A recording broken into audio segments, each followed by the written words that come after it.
Hello racing gamers and welcome back to BombersportsPlays NASCAR Heat Evolution, and this is where our career mode really begins proper, because last time out we took part in two sort of prologue races at Kansas and Texas, achieved our top 30 finishes that we needed to, and now we're getting ready to get underway with the 2016 proper at the Daytona 500. Here's our settings. We're running 25% races, and we're going to have fuel and tyre wear up around 3 times normal, so that should give us at least a couple of pit stops per race to give us some strategy in there. And this should be really, really good. I'm looking forward to this based just off our small races that we did previously. I'm going to stick to normal AI difficulty here now. We'll step that up to hard if I do win a race, but at the moment that looks a long way off because this is budget Bomber Sports right now. That's our upgrade tiers. We don't even have proper garage space right now. We're renting this from Dave's mate Bob from down the road. So this is low budget and it's time for us to head to the 500. And we're straight into qualifying for the 500. There's no duels in this game, unfortunately, so it is all about the 1 lap speed. And yeah, it becomes obvious very, very quickly. This was the only real notable moment of my qualifying laps. It becomes notable very quickly that you really do start from the bottom in NASCAR Heat Evolution's career mode. Dead last on the grid. And I think we don't actually have a V8 engine under the bonnet. I'm convinced we have a load of hamsters in wheels. We have easily the slowest car on the grid, no speed on our own, but it's not bad in the draft. But we are going to have a lot of work to do if we're going to defend our Daytona 500 victory. Get set. The race is So going here we go. Boogity, boogity, boogity. Let's bring the noise. And we're underway for the Daytona 500. Or rather the Daytona 50. 125. Who knows? And anyway, we're underway and we're starting shotgun on the grid. And the thing is, Daytona these days is just so difficult to work your way up from the back. So we've got to be so patient here. We've got to take this, we've got to be calm about it. You'll see in the top left, the HUD indicator for fuel and tyres. We're running at about 20 laps on fuel. That seems to be the standard for most tracks, to be honest with you. So we've got a little bit of room to play with strategy if we have to. It'll be a 2-stop race either way. And we've got room to move, but now we don't have any room to move. We're threatening to pass Ryan Ellis underneath the yellow lines in the 93 car, but there's just no room to merge back in, so we come back in again. That's the problem. There's just no room to move when the floor is packed tight, as the Ruts famously sang. So we back off a little bit for now, and a demonstration of just how pathetic the speed is in this car right now. It's not even funny, folks. But I do appreciate that you do have to start from the bottom in these games. This is probably the steepest upward curve in racing games ever. And to be honest, fairly realistic. Let's be real. If you turn up with a brand new NASCAR team with no facilities, 1 car, and a basic engine, this is about the performance you can expect, if not worse. So, yeah, we've got a lot of work to do if we're going to drag this team up through the order. We've basically only just bought our first hauler off of Craigslist. We are still existing hand-to-mouth from race weekend. We haven't been able to buy a charter, but we are right up behind Matt DiBenedetto in the 83, Reddit's favourite NASCAR driver. Are we going to go 3 wide with the PK boys? I think we are. I think we are. But again, there's no room to move, and that's the problem. You can only really go maybe 2 wide at best in the corners. If you've got a good car, you can go 3 wide on the outside, but as you'll probably see at points in this race, we can't really do that. So we have to get the moves done on the straights pretty much. Easier said than done when we have absolutely no gas in a straight line. It is not even funny how pathetically not powerful our car is right now. But we are just happy to sit back here for now. We're only a few laps in, so we've got room to move. We've got room on the strategy as well. I'm pondering maybe coming in after just 10 laps and then going to lap 30 and then having our pit stops done for the day. But that leaves us a little bit open if we have a green-white checker or we go into overtime as we scrape the wall for the first and definitely not last time in this race. Or, you know, maybe we just go 20 and maybe go to lap 30, then just get the pit stops out the way quickly, and then if there's a late caution, we can jump up through the field. Also considering not taking tyres. As we're starting to move up now, finally, you can see the pack starting to break up a little bit. It's starting to string out a bit. This is where we start to get good, because this car's good in the draft. It's just rubbish, as you can immediately see by the fact that Michael McDowell moved to the left, and immediately it was like... Literally, it's like, we're in the draft, we've got quite a fast car. Oh, no, we're not. Oh, it's like we immediately have a heart attack. It's just not even funny, but we're side drafting Eric Jones. Still there. And I've got to say, the drafting physics in this game are absolutely superb. You can feel the wheel moving around and the wobble, especially when a car squeezes you up towards the wall. that gets pretty intense. We're trying to side draft off Eric Jones here in the number 20, or rather the 02, because there is already a number 20 in this race. And we're getting a little bit of a pull off Ryan Blaney, who is one of those guys that badly needs to be improved when they release the first patch for this game. He and Martin Truex Jr. and Kyle Larson, more often than not, have been down sub 30th place in my races so far, and that's just not fair at all on those guys. Conversely, Bobby Labonte in the Go Fast Racing number 32, up in the top 15. I know he's the spotter in the game, lads, but there was no need for that. Anyway, we move past Blaney, picking up a little bit of that Wood Brothers Penske speed. Now he's staying side by side with us. Do we cut down in front? Going off the mirror. We're having a mirror drive and we get there. We get there just about. We're only a few laps in. We are literally only 5 of 50 laps in. And even though this is only 25%, these races still average out at about 45 minutes to an hour unedited. So these are still pretty intense races, hence why I didn't go 50%. I was thinking, oh, F1 YouTubers go 50%. Yeah, that's because F1 races are about half the distance of a NASCAR race, so it works. As I say, we're keeping a close eye on the fuel mileage. At the moment, we're about 16 laps away and 5 or 6 laps into the race. So if we can get to like 21, 22, that gives us a little bit more flexibility on fuel. Hey, we won this race last year in NASCAR 15 on fuel mileage. If we can do it again, that'd be an amazing result. But we have so much work to do. It's not even funny how poor the performance is on this car coming in. Literally, it's just me, Dave with a stopwatch atop the pit box, Bobby Labonte spotting for us in the stands, whilst also driving, which is a little bit confusing. Maybe they just got Brother Terry's name wrong. I make Brother Terry sound like Brother Nero. Anyway, we're slowly closing in on this next pack, which is still a bit compacted together. It's fairly tight up here. This is Aric Almirola and I think Brian Scott in there as well. So the Richard Petty Motorsports teammates not having a good race so far. Maybe they're just sitting back as well, letting this thing unfold. I don't blame them. But you see there is space on the high side. There was space on the high side for a moment there to go there. But I guarantee you, had I gone up there, I'd have been in the wall. I would absolutely have been in the wall. So we've got to know our car's limitations. As Clint Eastwood once said, a man has got to know his limitations. And I know the limitations of my car all too well. But I know it's pretty good in the draft. It's pretty good in the middle and it's pretty good in the draft. And we're showing that here. We're picking up a little bit of a draft and we're moving past Aric Almirola. So we're up into the top 35 now. And is that Matt Kenseth just in front of us? Well, he has got to be sandbagging early on. I can't believe he'd be down there just on raw pace alone. It is indeed, but he's holding back something for the moment. And I tell you what, the differences between team performances in this game in career mode are stark. If you do find one of the top guys down near the back of the field, you will see them start to charge up the field very quickly. So it might be worth keeping an eye on Matt Kenseth, because if he starts to move forward and he's got a really, really fast car, I might just latch onto the back of him. I'll become one of the, like those little birds that sit in the mouths of alligators and just sort of peck bits of food out of their teeth.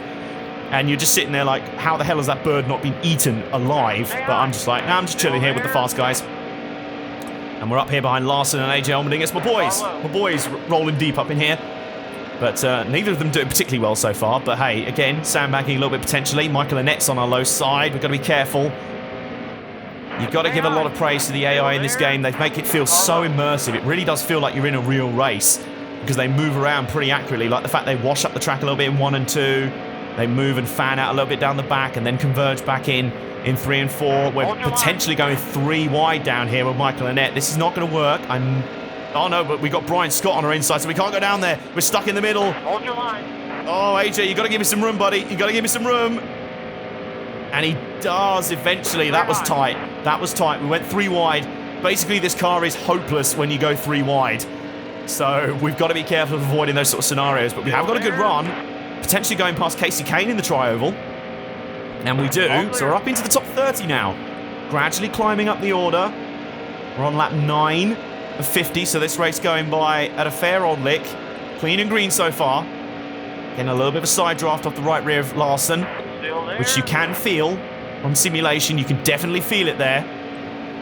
But he keeps down low. He's going to make me go the long way around because he knows I have the most asthmatic engine in all of NASCAR. Literally. Fernando Alonso, you thought that Honda F1 engine was a GP2 engine. This is a bloody third-rate ARCA engine I've got in this thing. This is one of the old Carter 2 Motorsports engines that they seized after the latest court case. This is just... it's pathetic. It has a top speed of about 5. In the draft, maybe 7. It's just rubbish. But again, I like that aspect. I like the fact that you really have to start from the bottom and work up. And work up to the top is exactly what we shall do. Now we're into double figures now. 10 laps done in the Daytona 5.0 something. Another pack coming up here. This is perfect now. This is much better for me and my car. The fact that the field is split up a little bit. I'd be happy to see this thing go green the rest of the way. I know it won't. Well, it probably won't. But I'd be more than happy to see this thing go green the rest of the way because it means the pack are split up. We're not caught up in those hugely intense, just pant-destroyingly tense moments like you saw back there when we were 3 wide in the middle. The only thing worse than that is being 3 wide up high. We just can't cope with that. We are coping with Landon Castle, though. The front row motorsports car, and that's Trevor Bain. We're on the outside. Remember, in NASCAR 15, he turned me around in this race. So let's hope that doesn't happen again. And here's Bobby Labonte, somehow spotting for me and also driving the number 32. And he's in 25th place, which is a little bit more believable. As I say, normally I found him back up in like the top 15 or 20. I'm like, excuse me, that 32, no disrespect to them guys, but that 32 is normally, you should be chilling at the back with me. Like, you shouldn't, what is this top 20 nonsense? Looking to make a move, get a little bit of a draft. But again, it just dies. It's not even funny how much it just dies out as soon as you pull out of the draft. It's like, I'm going to make the pass. I'm going to make the pass. It's like me doing exercise. Like, literally, I'm like, go for a swim. Yeah, I'm launched off the side and I'm swimming. And I'm gassed. That's literally what it is. We still can't make the pass. There's no such thing as a slingshot. It's like, oh, no, maybe. Oh, we're pushing him down a little bit. We're getting a little bit aggressive with our spotter. Still there. But we are finally clear. We have made the pass. Boy, that was hard work. That's going to be a recurring theme of this race. Pit stops aren't too far away either, but we kept the car clean for the first stint, which is all we could really expect, and we've moved up rather nicely. So I'm just hoping my pit crew are slightly better than my engine. Mind you, nothing will be quite as bad as Team Turdberger from Days of Thunder. I mean, the fact I'm not manually controlling them has got to mean they're better, right? And Chase Elliott chilling down here in 24th. He's just relaxing so far, chilling out, Max and relaxing. When suddenly, wild underfunded driver appeared. Underfunded driver used draft around the outside. It was super effective. He's going to use it on Chris Buescher and Ryan Newman as well. In fact, no, he's not. He's backing out. Not feeling that. Not feeling going 3 wide in the tri-oval. Especially they kind of wash up a little bit in the tri-oval. This really does make you appreciate just how difficult plate racing is. They are literally wedged together like this, and it is so incredibly tense, and you've just got to hold your line so perfectly, and any sort of slight movement of the car, you've got to have reactions quicker than the quickest reacting thing on the planet. I don't even know what that thing would be. Now we're going 3 wide, but we've got to be careful here. We've got to make this move stick by the time we get to turn 3. Kane's still on the Chase Elliott's still on the inside of Chris Buescher, so we back out. We back out, live to fight another day. That really is the theme of this race, folks. It's the complete opposite to NASCAR 15, where, really through no fault of my own, my car will be junk within 10 laps. Let's be real. This time we get a good draft. We're on the outside of Buescher. They're single file on the inside, so we've got room to move here, but we have no draft. Please give me some draft.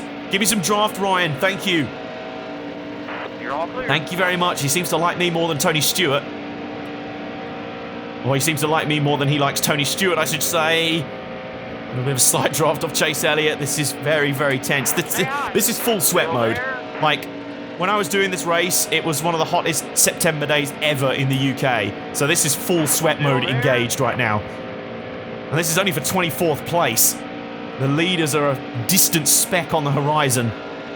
But we've done well to climb up from last place. And we're now inside the top 25. Bush has faded a little bit behind us. So we're just tucking behind Chase Elliott, get a little bit of a draft in 3 and 4. Now we'll make the move. A little bit of a side draft off the right rear. And come on! Come on! Come on! Come on! Come on! Come on! Come on! That's a little in-joke from a video that I made with Nay from Mega Smash TV ages ago that never got made. It was from this crappy game called Battle Construction Vehicles. And it was literally Robot Wars with JCBs, effectively. And it was terrible. One of the things they do when one of the characters will push on your vehicle, he'd just shout, come on, come on, come on, come on, come on. Basically, that's just playing in my head right now.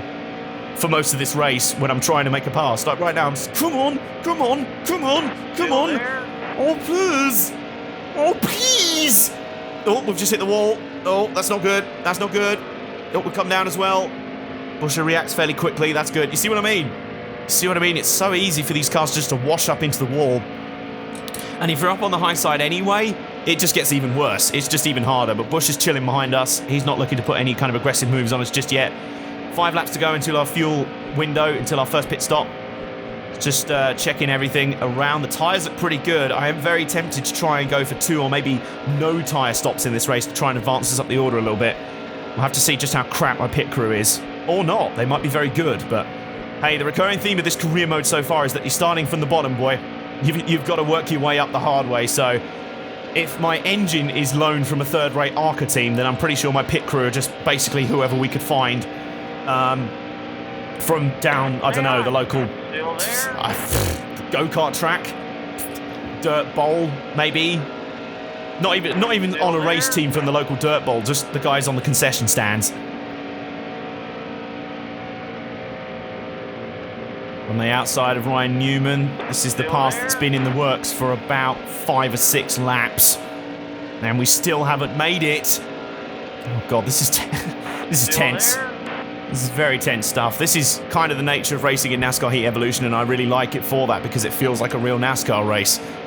More so than probably any other game I've played, really, and that's not an exaggeration. I said in my first impressions video, it was the AI that was going to save this game and the handling, and it really is. If you can look past the low-res kind of presentation and graphics, this game absolutely does hold up, and at the moment, my car is just about holding up on the high side of Newman, but this is going to be tricky. He's still there. Oh god, this is tense. Oh, hang on, Chase Elliott's right there as well. This is getting close. Oh god, this is full sweat mode. Full sweat mode engaged. We've been side by side for I've lost count of the amount of laps we've been side by side now. This is ridiculous. Chase Elliott's right there, he's backed off as well. Oh, Casey Kane's just rejoining. Something's happened there. Oh, he would have pitted. That's probably what happened there. Duh. And we've not got many laps to go before we pit as well. So green flag pit stop's underway. And up behind Newman again. Let's see if we can make the run this time. Come on. We can do this. Not that it matters, we'll be pitting in a minute. Anyway, oh, we've got contact. We've hit Newman. Newman spins. Oh, we get a bit of contact. We're around as well. Oh, hold it up there. Hold it up. Oh, my goodness. Landon Castle comes spiraling past us, flips off the apron and barrel rolls. A spectacular wreck, and we have our first caution. We're in it, but hopefully, cross your fingers for not too much damage. And, well, we were about to pit anyway. Guess I've just given the crew a bit more work to do. Oops, sorry, that was kind of my fault. We just got together, side drafting Newman down the back straight, but hopefully this won't cost us too much. Get the duct tape out, lads. We can fix this thing. So coming up to the restart, we're back to 38th place. We've got some damaged cars in front of us. Blaney's car. Look at that! Look at the back of Ryan Blaney's car. What an absolute state that is. We have some other guys down back here that are normally fast, but were involved in that wreck. Kane's back here with us. I think he just pitted, so he might be in some trouble. Everyone's on the lead lap still. We're down in 39th. First pit stop out the way. So we've got about 20 laps of fuel, as we did on the first run. But thankfully, we managed to get away with that.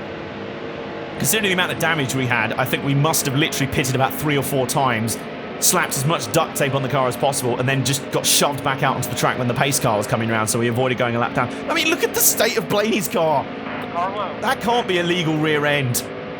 That sounds like some sort of really nerdy way of complimenting someone's booty. That booty cannot be legal in this state. That's just straight fire emoji. Anyway, we're hanging off the back of the field right now. Just trying to be patient once more. The time to charge up through the field is not yet. Now, the strategy, obviously we took tyres under that last caution. Of course we kind of had to because we'd wrecked them with that spin. But if we go green through the next pit stops, or even if we have a caution, I'm not going to take tyres on the second and final stop. Tyres are going to have to hang with me. The tyre fall-off is not as dramatic or as huge as in real life at the moment, so we might be able to get away with this. And it's Daytona, never normally a very high tyre wear oriented racetrack. It's nowhere near like a Darlington or even an Atlanta.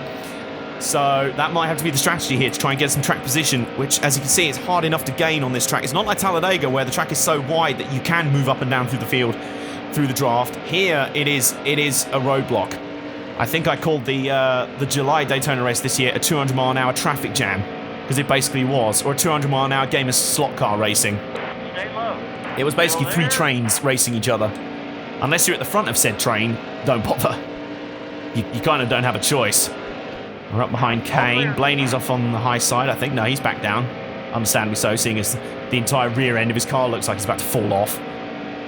It's just sort of, I'm surprised there's no sparks just like grinding along the track. But the pack is slowly starting to break up a little bit. It's still pretty jammed together though, so I'm just going to chill back here with Casey for a bit. Yo, Casey, how you doing, bro? How you doing? You alright? Yeah. Oh, who caused the first caution? Yeah, that was me. Soz. Yeah, I don't know how they fixed my car either. Just run with it. I think, to be honest with you, it's when you get engine damage, that's when it really costs you a lot. Oh, hang on a minute. Whoa, the bottom lane really backed up for a second there. Greg Biffle, an absolute stinker. Had to really get out the throttle there. So we came through on the high side and got a few positions out of that. That's quite nice. And I saw some fast cars stuck back in there.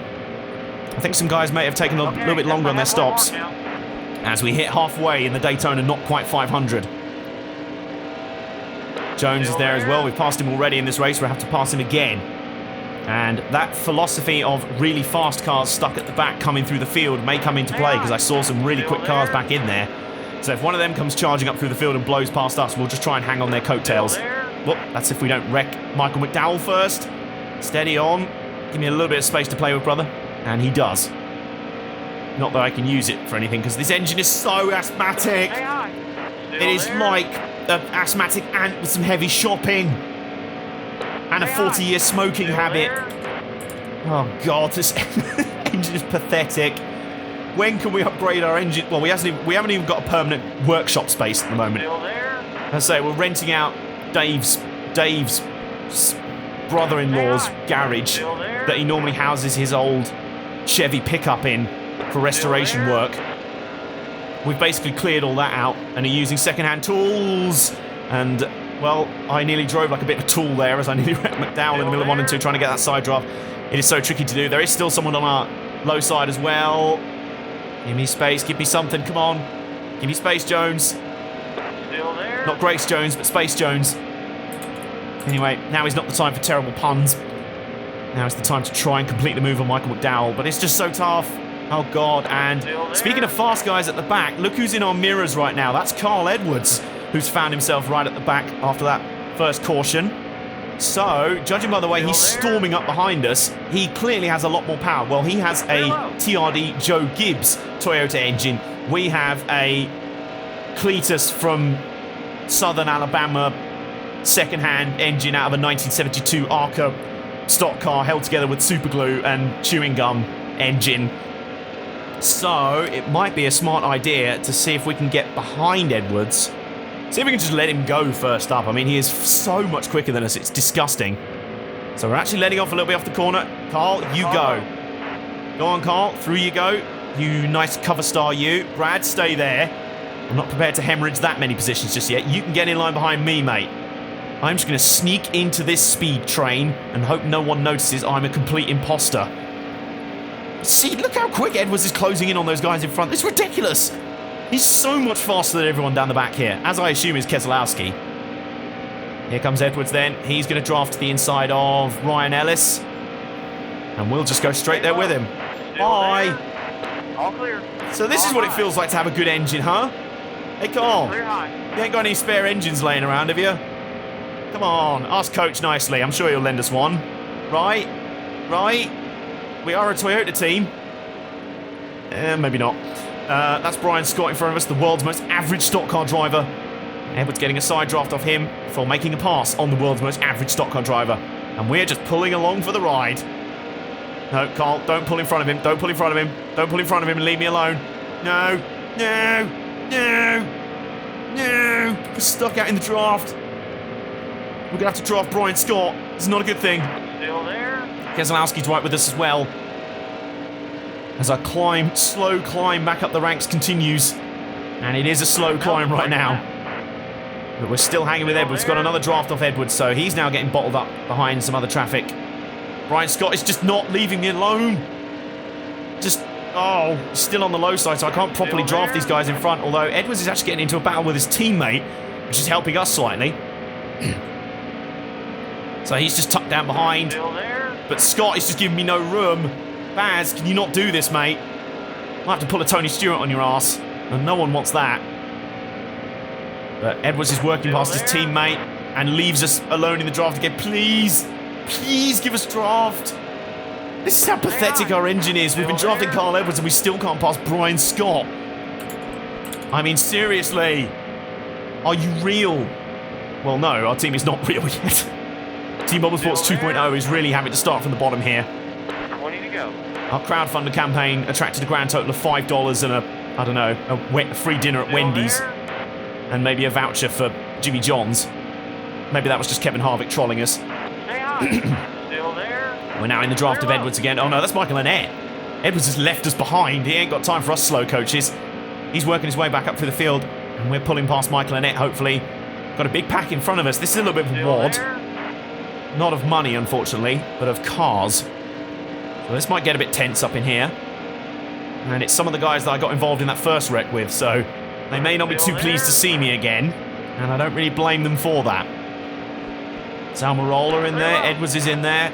I think Bush is in there. Oh, goodness me, now where do we go? Well, there's nowhere really to go. Let's back down behind them. Let's just keep it cool. Let's be cool. Let's be cool. Are you cool? Yeah, I'm cool. Mostly. In fact, I'm sweating like a mofo. It's just rivers of sweat right now. Just puddles gradually forming beneath my Thrustmaster wheel. Oh, this is getting a little bit bogged down. And the bean again. Clear low. And he has just gone nowhere. He's just frozen. He's just blown up at the sight of me. So we've worked past a few more cars. Now we're drafting behind Almirola. We're almost back up to where we were before that first wreck. So that's an achievement considering our car got absolutely battered in that first wreck. How it's still rolling, I've got no idea. Oops, especially when I keep driving it like that. You see what I mean? You get up high in the corners and this car just has no speed. It just goes nowhere. There's Brad moving by on the inside. He's been waiting to do that for ages. He's been tailing us going, how the hell are we behind this absolute fuck nugget? How the hell is this possible? And we got about 10 laps to go on fuel, so we're good for that. Just pondering what to do in terms of fuel strategy. Do we pit early? Still there. And then just go to the end on fuel, maybe catch people out there? I don't know. We just haven't got the raw speed, so I think we've just got to go with the strategy. You know, maybe put a little bit less fuel in near the end and just not take tyres. I'm definitely not taking tyres on the next stop. Well, this is getting a bit tight. Hello. Keselowski's alongside us. Almirola's there. De Benedetto's up in 23rd, occupying the position I did up until not long ago. This is going to be a bit close, getting into 3, because Almirola's on his inside, so the only route I've got's up high, and we're almost brushing the wall already. So we tuck back in behind De Benedetto, who's slowing up a little bit. We've got to be... You just got to feather the throttle so much here. Whoa, we're going 3 wide. This is happening, isn't it? This is happening. Hold your breath. This is going to be close. Stay high. Oh, we got a caution. Did they just throw the yellow because they assumed we were going to wreck? Now, this is very interesting. What do we do here? We are pondering whether to pit or not. No tyres. No repairs. Fuel. We're in our window. It's time to go. So that's probably what we're going to do here. And we've pitted, and we've come out 32nd. We've come out 32nd, somehow. Despite not taking tyres. Just how crap are my pit crew? I think we've just answered the question. Oh, we've got no gas. We've got no... We may as well have restarted last. We've got no... Oh, God. We've just died on the start. Oh, my God. Just engaged reverse. May as well have stuck it in neutral for all the good that did. Wow, our car's rubbish. But I'm determined to still get some sort of points on the board after this race. And weirdly, this is more satisfying than my NASCAR 15 races because, hey, at least it's believable, it's immersive, the AI haven't derped me out. I'm not in this position due to AI incompetence. So, basically, we've got 13 laps to go, worn tyres, and we're in 38th. So we now have to climb up through the field all over again on 20-lap-old tyres.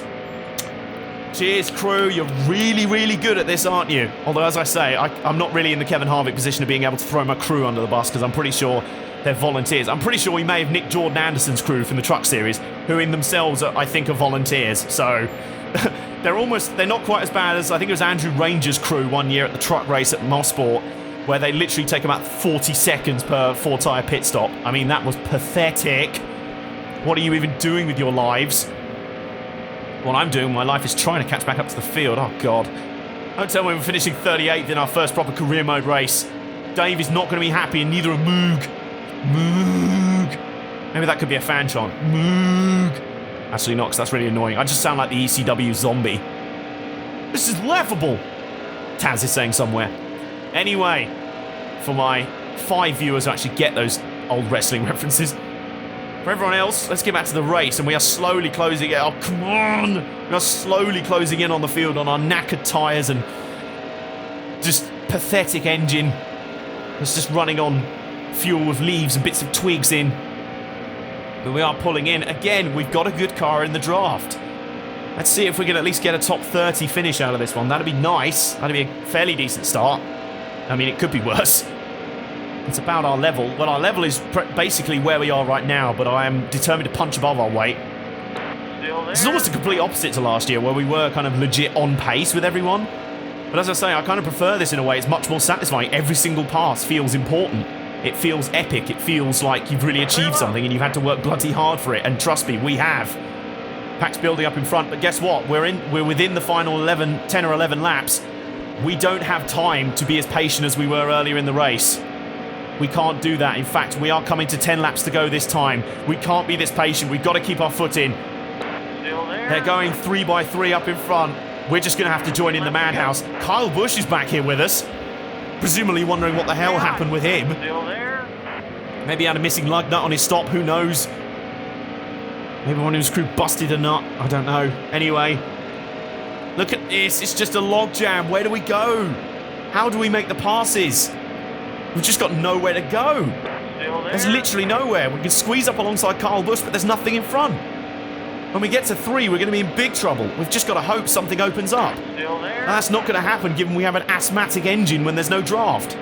So we're just going to have to back it down, bring it back in line. We've still got to be a little bit patient, even though the time is ticking. The countdown is on. I can hear the countdown clock literally playing in my head right now. I've somehow got to make some passes, but where the hell is that going to happen? I've got to hope that we stay clean and green till the end, and this thing starts to break up a little bit. Or maybe I'm just going to have to force the issue for the first time all race. Come on, oh! That's not going to help! Oh my goodness! Lots of poo is just shooting everywhere! That was tense, oh my god! Let's have a look at a replay on that.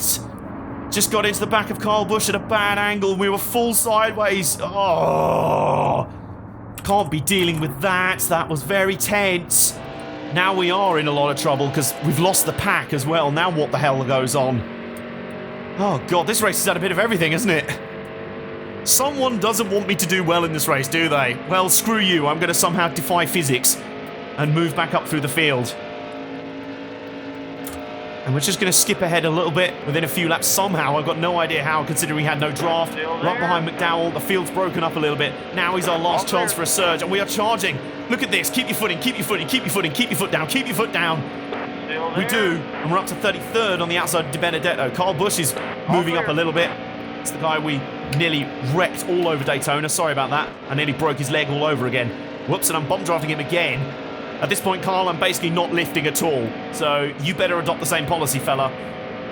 Otherwise, you're missing the first 13 races of this season too. On the high side, we are so close to the wall. Our car normally sucks that close to the wall. It just pulls me into it. But right now, it's the only option we have. The only option we have is to split the middle. 7-10 split between Annette and Kyle Busch. Goodbye. We even go straight past Ryan Ellis as well. And we're past AJ Allmendinger. That was a monster run down the back. Look at this. We're up in the top 30 in the space of one straight. That's amazing. What a run that was. Straight through the middle of Annette and Kyle Busch. Amazing stuff. That was awesome. Now we're pulling up behind Casey Kane. This might not be such a bad race after all if we can keep this going. To the inside of Kane. Have we got room to move up in front of him to pass Boyer? Not quite. Now we might do. Blaney's there. Blaney's in 27th. Come on, Ryan. You back of your car. I don't know how you're still maintaining any speed when the back of your car has the structural integrity of a Caravan at a Destruction Derby. But on the high side, and we're looking to take 27th from him. Still there. This will be a bit of an epic result if we can get it. Just inside the top 30, just keeping our form going from the races last year that we entered. Kyle Busch is there with us as well. This is being very tense. He's determined. For him, this is an absolute failure. He's not happy with this. He's side drafting the F out of us. Look at this.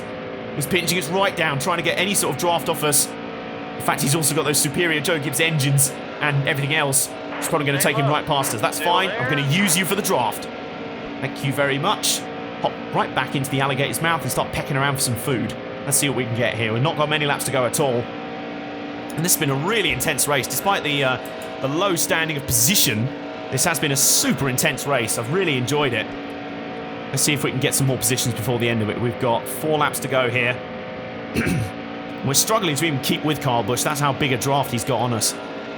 That's amazing just how quicker these cars are. Ridiculous stuff. But Kyle Busch now, he's charging. He's just blasting by everyone as well. He's just like, screw this. 25th place is not good enough for me. It might be good enough for that Pratt back there in the Moog car, but not me. No way. Not on my return to Daytona. Remember, he wasn't in this race last year, technically. And he saw me win it. He was just looking at me going, how the hell did that Muppet win the race last year? Trust me, Kyle, I don't know either. Still don't know to this day. We're tucked up behind, trying to get a draft. Come on, trying to get a draft off Kenseth. He's going to be difficult to pull past, but worth a shot anyway. 3 laps to go now in the Daytona sort of 500. And we are 28th, which is slightly better than I thought we would be. Honestly, I thought we'd be 12 positions worse than that. But we got a draft on Kenseth. Come on. Come on. Draft him. Side drafting all the way. But we just lose nothing. Larson, give me some draft, buddy. Give me some draft. Come on. Give me something, brother. Give me something. Come on. He is giving us something. He is giving us a little bit of a draft. Is it enough to pass Kenseth in the tri-oval? It is. We do pick up another position. Never have I been so happy to pick up 27th. And we've got a shot at 26th. Hello, Kyle Larson. Do you remember how the Texas race finished last year? We were battling for a similar position, weren't we? We were battling for 29th that day. Now we're battling for 26th. The stakes that much higher. Well, sort of. We've got 2 laps to go. Can we make it past Larson? Or is that Chip Ganassi HP just going to be too much for us? Let's find out. Big draft. Oh, there's no... Oh, there is room. There was room there. I think he didn't think there was. But they're swiftly... That room was swiftly filled by a bright red number 36 Moog car. Out of Team Bombersports 2.0. Operating on the smallest budget in the entirety of the top 3 NASCAR divisions. Not even the Xfinity and Truck Series teams are this underfunded. Right up there with Larson. Working hard. Trying to get the side draft. Come on. Imagine if this was the final lap. Imagine if this was the final lap. It's not. So we have 1 more lap to go. White flag in the air. And we're fighting for 26th place. I don't think I've ever been quite this tense over fighting over 26th place. At this point in time, it'll feel like a victory for our little team.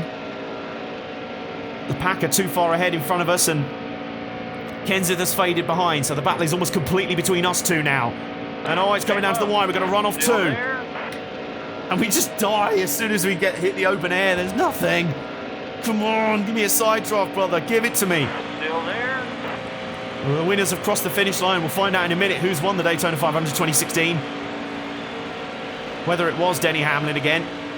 But for now, all eyes, well, our eyes are on the battle for 26. We've got to run off the final corner. Do we pull a Joey Logano in the Xfinity race? Yes, we do. Yes, we do. And it's going to end with similar results, I think. Ow, we hit the wall on the run to the line. We're not going to get 26th, but we are going to finish 27th. And I think Matt Kenseth crashed into us as we came across the line.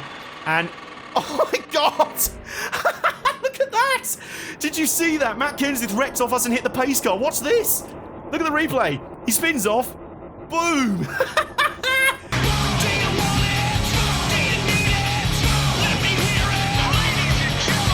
What a first race. First full race in career mode. It was only a 27th place finish in the end, but that was an epic race either way. And really, that kind of proves everything I've said about this game. It is so much fun on a core level in terms of the actual racing. The raw racing is some of the best in NASCAR gaming.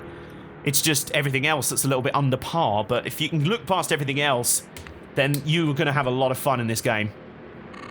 And let's see what winnings we've got. This will basically fuel our food and maybe some beers at the track after the race before we drive on to the next race. $10,000, we'll have to take it. And that's why that 27th place finish was so important. And let's see where we stack up in the points. Well, we'll be 27th in points after that. Surprise! Wow, I'm really amazed by that. But what an intense first race, guys. That was good. That was good. I hope it came across as well for you guys at home. I decided to leave it largely unedited to give it a kind of raw feel. And that's the first round proper done. We'll move on to Atlanta next up. And hey, we got a tweet from Dale Earnhardt Jr. Hey, Junior Nation, how you doing? Congrats on your first NASCAR race. Hey, were you not paying attention last year? Or have you just deleted that from memory? Maybe we've put a propaganda smear campaign out that wasn't actually me driving the 84 last year. It was some other twat. But that $10,000 has achieved something. It means we could buy garage space. Look at this. We can buy our own garage. A shop expansion. What, an expansion off of nothing? Yeah, look at that. We've got stuff. We actually have our own garage area. We have a workshop. It's full of nothing but like a secondhand toolkit at the moment. And maybe some wrappings of old Doritos crisp packets. But never mind. We've got our own race shop. How good does that feel? It's all about the small gains on the NASCAR Heat Evolution career mode, and I like it for that. It's all about every little victory, fighting for every position on the track, and knowing that what would be a mediocre finish for others is actually a big result for your team. And when you do get a genuinely good result, it's an amazing day. So, thank you guys so much for locking into this career mode episode. Like if you enjoyed it, subscribe if you have not already, and I will see you guys next time out for Atlanta Motor Speedway. Bring the noise.